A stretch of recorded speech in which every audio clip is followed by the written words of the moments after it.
And hello, everybody. You're very welcome to a new On Location episode with Sean and Marco. And this is just Sean. That's not Marco. That's Mun. Mun and I are going to have a good chat about an upcoming session at Infosecurity London, or Europe in London, I should say. And we're actually look at two topics. First, we'll be looking at the evolution of the CISO role and responsibilities and challenges and all that fun stuff. And we might take a gander into MSSP land. We'll see how things go. So Marco and I are covering Infosecurity Europe in great detail. A lot of conversations with some of the keynote speakers and panelists, and lots of cool topics, lots of great conversations. We're excited for a great week there in London, which is just around the corner. And Mun, I'm excited to meet you in person there, but thrilled to have you on the show digitally today.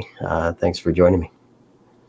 Great to be here. Thank you, Sean. I'm really excited about next week and all of the excitement in terms of the events and activities we got lined up. So super pumped. Yeah, three days packed. Plus, I'm sure there's stuff going on before and after. Definitely.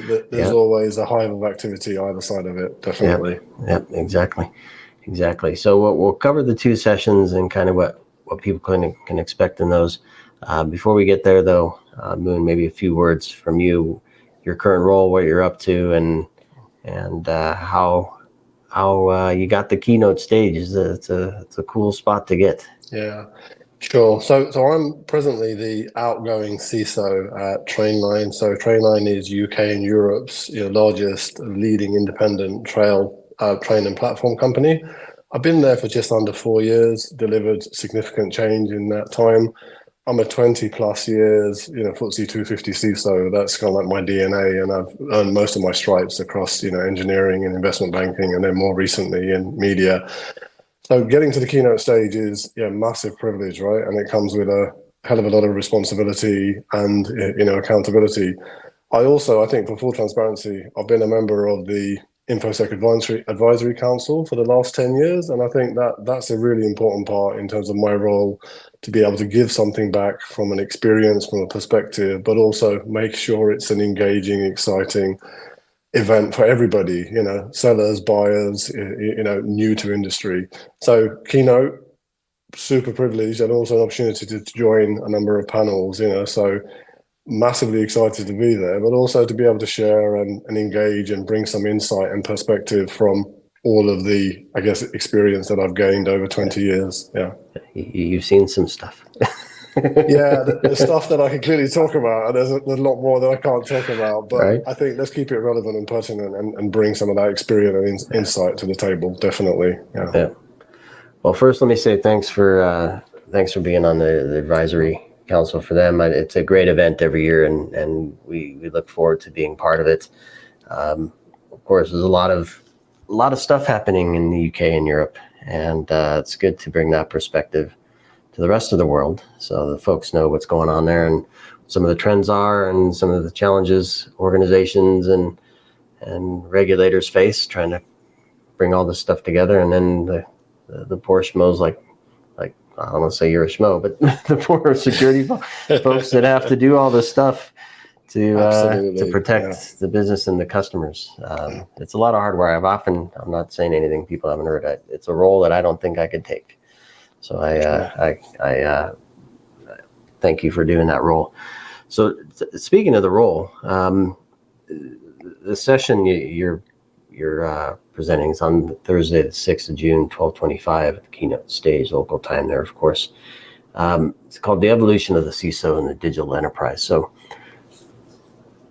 let's start off with that. What's your objective with the session? And then we'll kind of take a dive into the role based on what you say there, in terms of, and maybe we could look at it from the industries you've had experience in, the geo-regional view, perhaps, because I'm sure you talk to folks outside of the UK and Europe.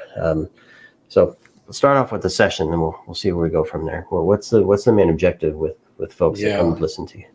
Sure. So I think for me, honestly, this is a passion of mine. Having had a lot of experience working for some high growth the biggest brands, internationally throughout the world. When we were penning the agenda for the conference 8 months ago, this was something that I brought to the table. So it was something that I personally thought is going to be hugely relevant. And the idea being, we had so much experience, insight, capability, and perspective, within the council and wider about what is it that we can bring to help shape some of the thinking around today's strategy and approaches that the CISO has in terms of the tools of the trade, what they're dealing with, the changing state of the role. If we think about it, in the last 10, 20 years, there's been so much change around what the CISO does. And you talked about it, Sean. There's been regulatory challenges that we're battling with. There's been commercial, agility that we have to wrestle with. And then we get to a stage where we're dealing with so much constant change, and we have to be ambassadors of that change. So I think for me, simply, it's about a couple of things. It's about saying, it's not just strategy and setting, cultural change programs and, contractual and regulatory, which are all necessary, but it's about bringing to life that actually the human element of the role is just as important as the technical smarts and credibility and tooling that you have to be defenders, of the realm. Yeah. So it's very much around saying, how do you bring some of that change to businesses that are going at such relentless pace today, whether it be through adoption of AI, chat, whatever is current and topical, and then still be ambassadors of good hygiene, risk management cadence, and be the interpretation, of generally what is a dark art to most parts of the business and unfathomable, and get it to a place where people get excited about it and can engage with it, and it makes a difference, right? So that's kind of like really the scene set for it. It's largely not technical. It's a human and emotional, discussion more than anything else. Yeah. So talk to me about community. I know there's a great community that comes to the conference as well. I'm fortunate to get invited to a few CISO community groups where they talk about all kinds of cool stuff, which I'm not going to repeat here. But what it reminds me of when I think about those groups and the conversations they have is kind of the point I made earlier, that there's all this stuff, and we can think big about what the right thing to do is, what a nice strategy would be, and then reality strikes, right? How do I implement that technology? Which vendor do I select? Is it going to meet my operating requirements, my risk requirements, my regulatory, and that list goes on and on. Yeah. And pulling a team and then guiding a team to do that successfully with some budget, probably not enough, right? And maybe not enough training for all the folks involved with the new platform you're moving to or whatever it is. It can get really complicated really quickly. And so I think over the years we've seen business models change, business platforms change, security platforms change, threats change, the influx of data and the amount of data we have to use and secure and all that. So how do you, so back to the community part, how do you and your peers collaborate, and do you expect to bring some of that experience and knowledge to the session as well? Yeah, definitely. I mean, that's probably the biggest part of the change that I've seen maybe in the last 5-7 years, where you're dealing with such relentless adversary that your common goal is a shared goal. And that shared goal is about not just community in terms of the peers and your contemporaries, but also, the vendors, the suppliers, the third parties that you transact with, that you engage with, that you bring into confidence to be able to help you do what you need to do. So community is a massive part of it. And I think that goes back to my first point, which is this is about a human, this is about a relationship, this is about an emotional connection. This is about my ability to appeal to organizations who generally I would have seen as competition, yeah? And there would have been Chinese walls gone up or little or no communication, because we wouldn't want to share with them information that put us at a less advantage or them at a more advantage. So that no longer is the case, because I think the single factor of having so much attack activity and sophistication that the power of unison is absolutely the greater force, and bringing that together. So that is a big part of it. And I think for us, we share a lot better, as an industry, cross industry, cross sector, cross community. A lot of that is clearly forged by the work that we do with government organizations. There's some brilliant endeavors that the NCSC, National Cyber Centre in the UK, the national, criminal agencies are doing as directives. But also, I think to your point earlier, because we're having to wrangle with quite a lot of regulatory change, there are people now in positions where this has become so challenging, at pace, that they've had to learn very quickly. And that product of learning is, engaging, collaborating, sharing insight and perspective, and delivering the right outcome. So we all learn and become better together. And I think the role evolved from being, as a CISO, just implementing a set of technical controls, putting up a perimeter, locking things down, to you kind of still have to do that, but the boundaries are nebulous, right? There's a massive gray area. Everybody's working from home. Your third parties are becoming far more critical to your supply chain. How do you bring all of that together with a very, very finite and generally small resource base and a commercial agility? That means you continue to be a non-revenue generating part of the business. So there's massive focus around what you do and your ability to do more from a lot less. Yeah. So yeah, we have to balance agility and resilience and longevity and sustainability and all that stuff. How I say we, I feel like I'm one of you. I don't have the responsibility. You are. So let me. I use that word responsibility. It's been a hot topic here in the States, and I want your perspective from the UK and the EU.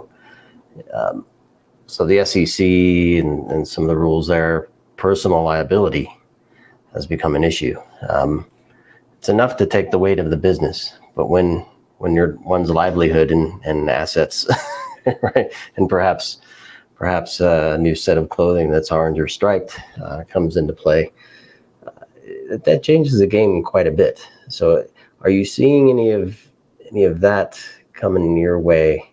And if so, how do you find folks are preparing to manage that? So I think there is still sufficient separation in terms of how we in the UK and European markets receive and process that in terms of that accountability.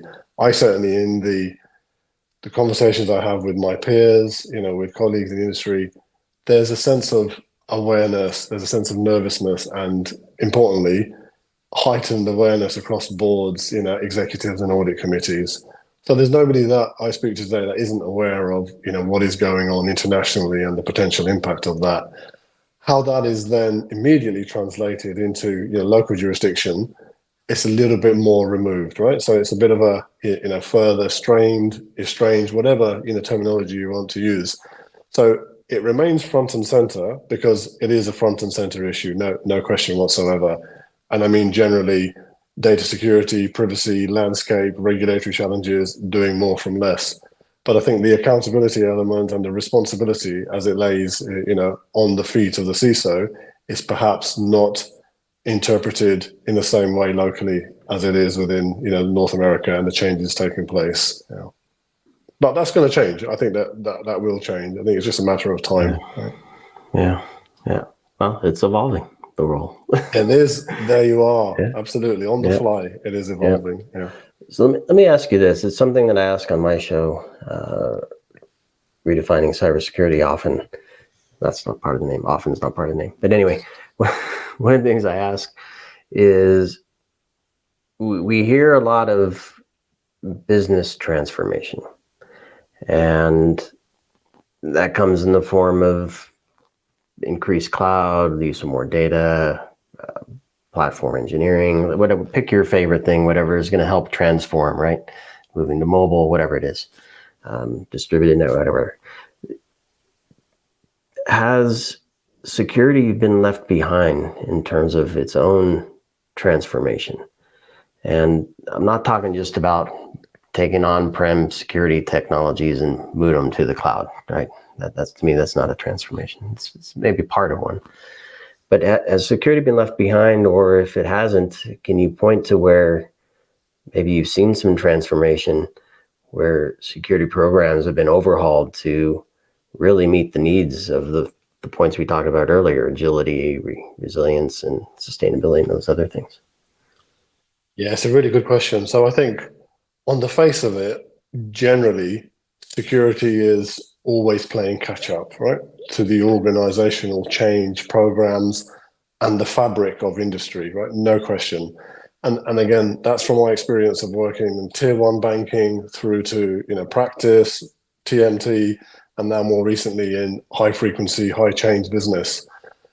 I think the point of difference in some of the businesses and the state of engagement with security and realizing efficiency is more a product of organizational maturity. And by that, I mean simply, there are different kinds of organizations on a journey, from a security transformation, from a change, from modernization, whatever you want to call it.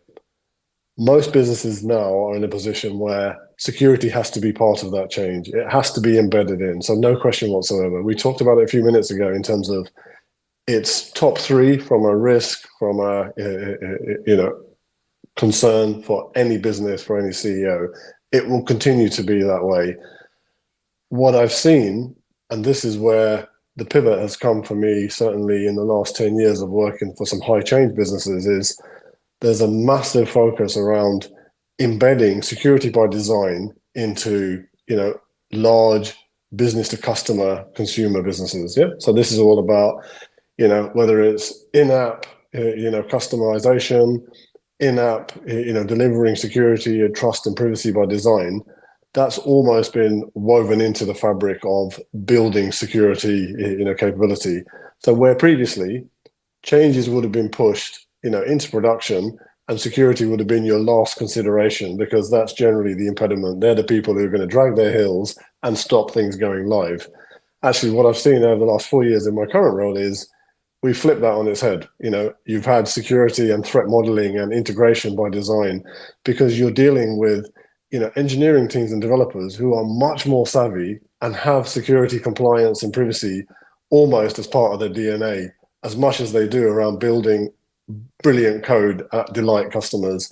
So I think that's been the change, and that's been a psychological, a cultural change, because you've got a new, contingent of engineering and developers that actually do care deeply and passionately about doing the right thing first time and keeping security front and center of mind, because they look at that as a business enabler, as a real change, versus just producing the code at pace and then going into correction mode.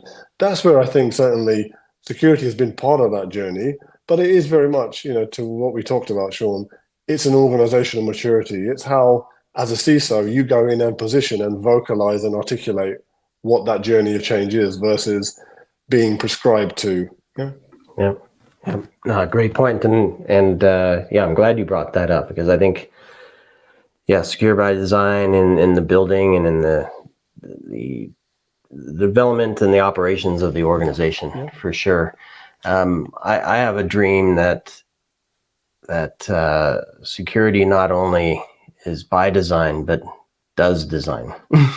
Yeah, that's a fair point, right? Yeah. So I think, and I've said this before, so I'm not going to repeat all the stuff I've said, but I believe security has knowledge and data and experience to help to say, if we create a business like this, we can do it more efficiently, more effectively, more securely, and what have you. And so I'm going to use this point to kind of pivot to the other session that you're part of. I don't know if there's a connection. I'm going to make one anyway. If we can, MSSPs, I'll just go there. So security service providers, I think, have been selected because of a lack of staff, lack of skills and training, maybe a lack of budget to do a lot of things well, versus doing one thing well. But I think there may be a reason to reevaluate why an MSSP is selected, such that some of the more run-of-the-mill activities can be handled and transformed by an organization that touches many, such that you and your team then can focus on more of the secure by design and also design, right? Do design. Security does design. So your thoughts on that, maybe how that connects to the MSSP session you're holding on Tuesday the 4th. That's staying competitive as an MSSP is the topic of that one. So yeah, I mean, look, great pivot and segue into this. So I think there's a couple of points there.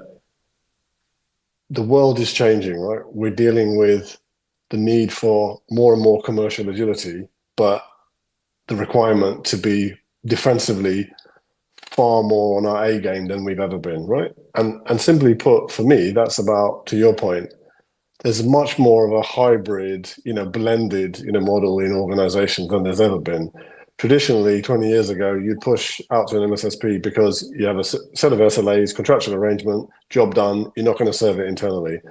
That's changed, right? And what's changed also is there's a whole array of complex and comprehensive services now being offered by MSSPs, which are generally not consumed by a lot of end user organizations because they're just not desired or relevant.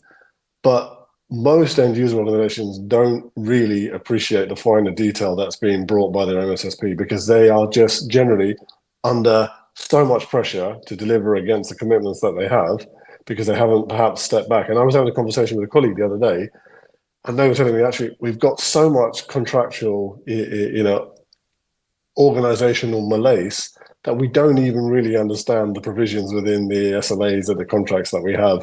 So there's kind of like what we're dealing with here. And I think the other perspective for us is vendors, MSSPs, value-added resellers are almost blending into one entity now.